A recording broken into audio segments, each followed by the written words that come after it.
আমরা বাইরে যাই যে 200 টাকা ইনকাম করে ফেলি, পরিবারকে যদি 200 টাকা দিতে পারি নিজে থেকে 200 টাকা সঞ্চয় করতে হবে, ঠিক না? এখন আসেন যে কথা হচ্ছে যে আমরা যদি এই যে টাকা ইনকাম করলাম সেই টাকায় যদি আমরা যদি কি উল্টাপাল্টা খরচ করি, মেডিসিনের অনেক খায় অনেক মানুষজন মন করে, ঠিক আছে? তো এগুলো যদি খাই আর যদি নিজে যদি সব চুলাই ফেলি তাহলে আমার বুঝে যায় কি কোনো লাভ হবে না। কি কারণে হবে না? প্রশ্ন আসতে পারে যে স্যার আমি ইনকাম করতেছি আমি কেন খরচ করতে পারবো?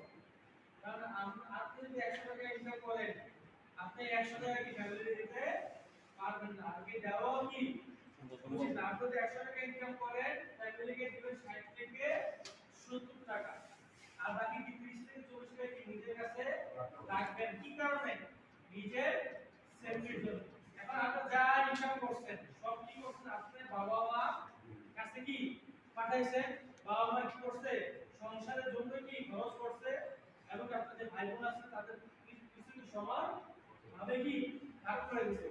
এখন আপনি 15 বছর 20 বছর কি বাইরে কি বিদেশ করলেন, বরাবর আপনার একটা কি শরীরে চলতেছে না, আপনার কি আগের মতো কাজও করতে পারতেছেন না। আপনি দেশে আসেন, আসার পর যদি দেখেন যে আপনার যদি কিছুই নাই, সবই কি খরচ হয়ে গেছে, তখন আপনার একটা দোকান দিবেন বা একটা ব্যবসা করে বা কিছু করে খাবেন, কোনটাই কি কোনো সুযোগ নাই। বাবা মাকে গিয়ে ধরবেন, বাবা মাকে বলে তুই দিছস বা তুই আমি তো সংসারের জন্য খরচ করছি, ঠিক না? তো এর জন্য যদি 100 টাকা ইনকাম করে 60 থেকে 70 টাকা কি ফ্যামিলির জন্য দিবেন, সেটা হতে পারে কি নিজের বাবা মার কাছে, এবং অনেক সময় নিজের ওয়াইফের নামে কি আমরা কি অ্যাকাউন্ট খুলি, অ্যাকাউন্টে টাকা পয়সা পড়ে স্বাভাবিকভাবে কি ডিভোর্স হয়ে যেতে পারে, সংসারে ভেঙে যেতে পারে। এই যে টাকা দিয়েছে টাকা সেফটিটা কোথায়? ঠিক আছে, কোনো আপনার ভাইয়ের সাথে ভাইয়ের কাছে টাকা দিচ্ছেন, আপনারা যদি টাকা কম যদি রাখেন বাতাসে একটু বাতাসে একটু ঠোকাঠুকি লাগবে, ভাই ভাই ঝগড়া হবে। এখন ভাই যদি না দেয় আপনি কি করবেন?